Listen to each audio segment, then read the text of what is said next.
শুধু জন সিনাই নয়, র্যান্ডি অর্টনেরও জন সিনার সাথে সাথে রিটায়ারমেন্ট নিয়ে নেওয়া উচিত। এখন আমি কেন বললাম এই কথা জানবেন আপনি ভিডিওর সামনের দিকে। সো গাইজ, আজকে নাইট অফ চ্যাম্পিয়ন শেষ হয়ে গেছে। কি হলো আজকে নাইট অফ চ্যাম্পিয়নে সমস্ত কিছুই থাকবে আজকের এই ভিডিওতে। আজকে নাইট অফ চ্যাম্পিয়ন শুরু হয় র্যান্ডি অর্টন ভার্সেস কোডি রোডসের মধ্যে king of the ring match দিয়ে। যখনই সেখানে কোডি রোডসের এন্ট্রেন্স হয় তখন থেকেই দেখা যাচ্ছিল যে অডিয়েন্সরা পুরোই কিন্তু ইলেকট্রিক ছিল। এছাড়াও এরপরে যখনই র্যান্ডি অর্টনের এন্ট্রেন্স হয় সবাই সেখানে র্যান্ডি অর্টনের চ্যান করছিল আর সবাই র্যান্ডি অর্টনের থিম সংটিও গাইছিল। আমার মনে হয় এইরকম র্যান্ডি অর্টনকে এই পর্যন্ত কোনো অডিয়েন্সই চেয়ার করেনি। যখনই ম্যাচটি শুরু হয়ে যায় তখন থেকে অডিয়েন্সরা আর কেউ চ্যান করছিল, কিন্তু সমস্যা হয়তো ম্যাচের মধ্যেই। ম্যাচ কিছুক্ষণ চলার পরে র্যান্ডি অর্টনের লোয়ার ব্যাকের মধ্যে ইনজুরি হয়ে যায়, কিন্তু এই ইনজুরির থেকেও শকিং ছিল কোডি রোডস বারবারই র্যান্ডি অর্টনের ইনজুরি যেখানে হয়েছে সেইখানে অ্যাটাক করছিল। কোডি রোডস একজন বেবিফেস সুপারস্টার হওয়ার পরেও র্যান্ডি অর্টনের যেখানে ইনজুরি হয়েছে সেই বারবারই সেইখানেই অ্যাটাক করছিল। এরপরও র্যান্ডি অর্টন একটা আরকেও হিট করে সে ম্যাচের মধ্যে ফিরে এবং কি সে এরপরই পিনফল করতে যায় কোডি রোডসকে, কিন্তু কোডি রোডস সেই পিনফলটাকে খুব সহজেই কিক আউট করে দেয়। এরপর র্যান্ডি অর্টন কোডি রোডসকে পান কিক হিট করার মতো সুযোগ পায়, কিন্তু র্যান্ডি অর্টন পান কিক হিট করা বাদ দিয়ে সে ভাবতে থাকে সে পান কিকটি হিট করবে কি করবে না। এতক্ষণে কোডি রোডসও সেখানে ফাইট ব্যাক করে। র্যান্ডি অর্টন যতক্ষণে পান কিক হিট করতে যায় ততক্ষণে কোডি রোডস আবারও ম্যাচের মধ্যে ফিরে যায়। সে তার পান কিকটি কাউন্টার করে, যার ফলে র্যান্ডি অর্টন এই পান কিকটি হিট করতে পারে না। কোডি রোডস কোডি কাটার হিট করতে যায়, কিন্তু র্যান্ডি অর্টন সেটাকে কাউন্টার করে আর কেউতে বদলে দেয়। কিন্তু এরকম অসাম আর কেউ হিট করার পরেও র্যান্ডি অর্টন এই ম্যাচটার মধ্যে উইন করতে পারে না, উল্টো সেখানে কিক আউট করে দেয় কোডি রোডস। এত কিছুর পরেও যখন র্যান্ডি অর্টন উইন করতে পারে না তখন Randy Orton out of control হয়ে যায়। সে একটা চেয়ার নিয়ে আসে, কিন্তু রেফারি তাকে ওয়ার্নিং দেয় সে যদি চেয়ারের ব্যবহার করে তাহলে কিন্তু সে ডিসকোয়ালিফাই হয়ে যাবে।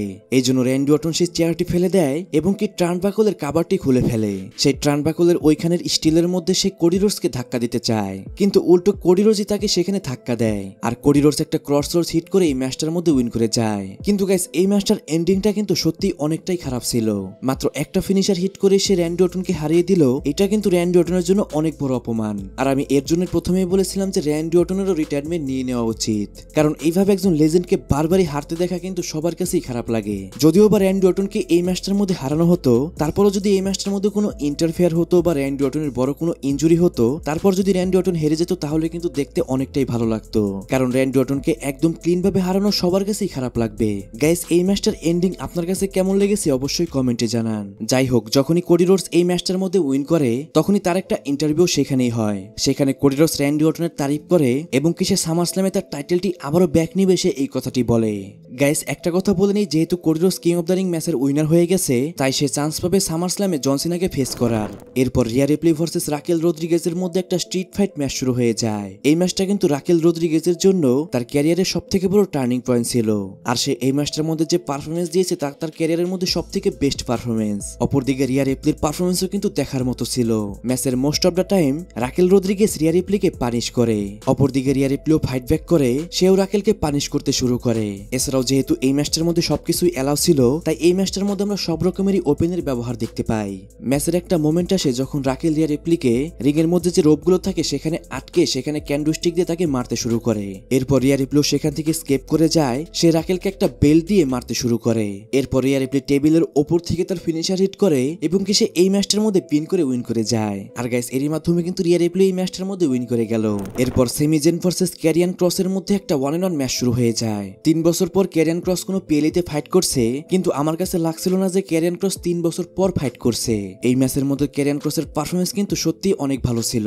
সেই ম্যাচের বেশিরভাগ সময় এই ম্যাচের মধ্যে ডমিনেট করে। সেমি জেনও অনেক ভালো ফাইট করে, সে তার সমস্ত মুভগুলো এই ম্যাচের মধ্যে ব্যবহার করে। ক্যারিয়ান ক্রসের একটা এই ম্যাচের মধ্যে মোমেন্ট আসে, সে সেমি জেনকে স্লিপার হলে আটকে দেয়। ক্যারিয়ান ক্রস অনেকক্ষণই সেমি জেনকে আটকে রাখতে সক্ষম হয়। একবার তো মনেই হচ্ছিল সেমি জেন এখানে পাস আউট হয়ে যাবে, কিন্তু একটা কথা মনে রাখতে হবে, এটা সৌদি আরবিয়ার শো, এইখানে সেমি জেন কোনোভাবেই হারবে না।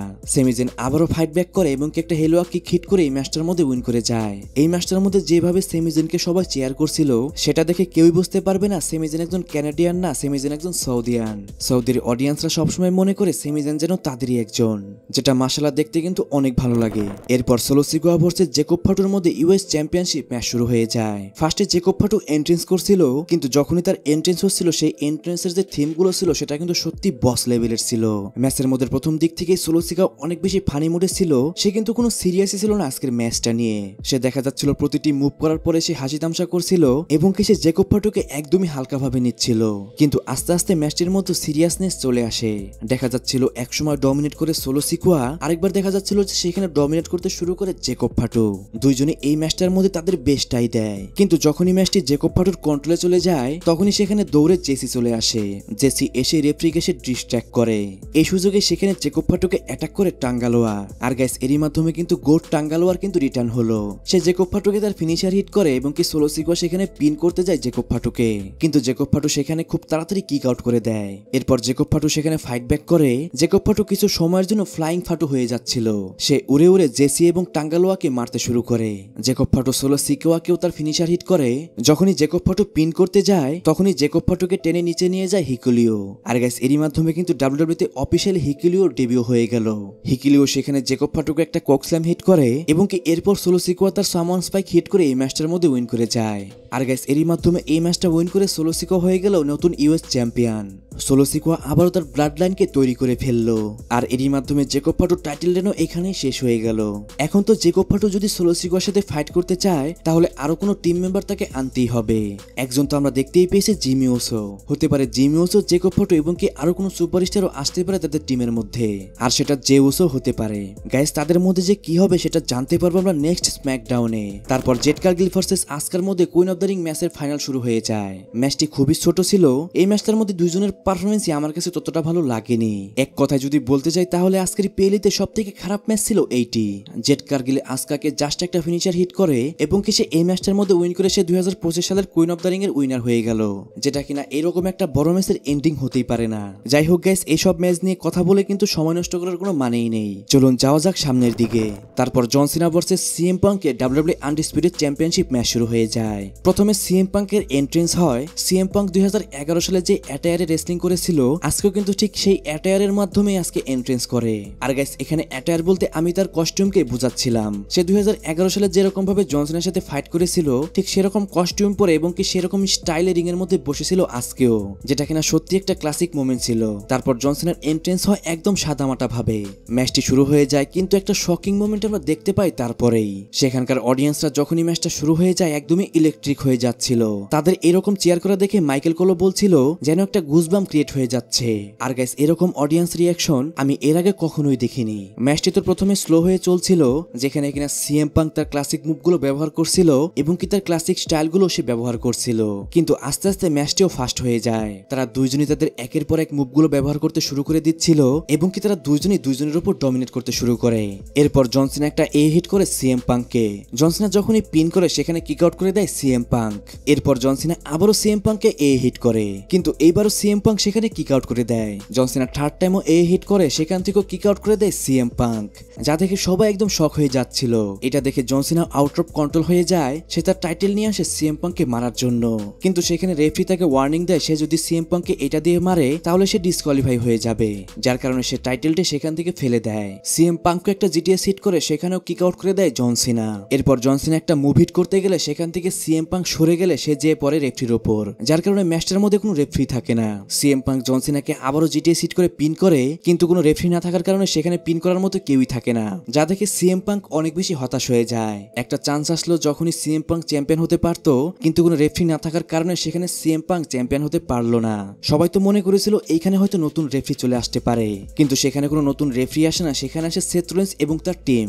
তারা আসার পরেই ব্রন ব্রেকার এবং ব্রনসন রিড দুইজন মিলে সিএম পাঙ্ককে অ্যাটাক করে এবং সেথ রলিন্স একজন রেফারিকে রিং আসার জন্য বলে। একজন রেফারিও দৌড়ে আসতে যায় রিং এর মধ্যে, কিন্তু তখনই জন সিনা সেই রেফারিকে মেরে ডিস্ট্রয় করে দেয়। জন সিনা রিং এ যায় এবং কি সেথ রলিন্সকে বলে তুমি কেন এখানে এসেছো। সেথ রলিন্স তার মানি ইন দ্য ব্রিফ কেস দিয়ে জন সিনাকে মারতে যায়, কিন্তু জন সিনা সেখানে প্রস্তুত ছিল। সে সেথ রলিন্সকে সেখানে একটা এ হিট করে দেয়। এরপর ব্রন ব্রেকার এবং ব্রনসন রিড দুইজন মিলে জন সিনাকে মারতে শুরু করে। তখনই সেখানে পেন্টা চলে আসে। পেন্টাকে দেখে ব্রন ব্রেকার সেখানে যায় তাকে আটকাতে। ফার্স্টে তো পেন্টা ফাইট করতে পারলেও লাস্টে পেন্টা ব্রন ব্রেকারের সাথে পেরে ওঠে না। তখনই সেখানে সেমিজেন চলে আসে এবং কি তারা দুইজন মিলে সেখানে ব্রন ব্রেকারকে কন্ট্রোলে নিয়ে নেয়। অপরদিকে রিংয়ে থাকা ব্রনসন রিডস জন সিনাকে একটা সুনামি হিট করতে যায়। তখনই সিএম পাঙ্ক আসে এবং কি ব্রনসন রিডকে সেখান থেকে ধাক্কা দেয়। এরপর আমরা দেখতে পাই জন সিনা ব্রনসন রিডকে একটা হিট করে এবং এরপরে একটা আইকনিক মোমেন্ট আমরা দেখতে পাই জন সিনার সাথে হ্যান্ডশেক করে সিএম পাঙ্ক। কিন্তু তারপরে যখন জন সিনা সিএম পাঙ্কের সাথে হাক করছিল, হঠাৎ করে জন সিনার হাসি মুখটা ভিলেনের পরিবর্তন হয়ে যায়। এরপর জন সিনা আজকেও সিএম পাঙ্ককে একটা লোবলো হিট করতে যায়, কিন্তু সেখানে সিএম পাঙ্ক রেডি ছিল।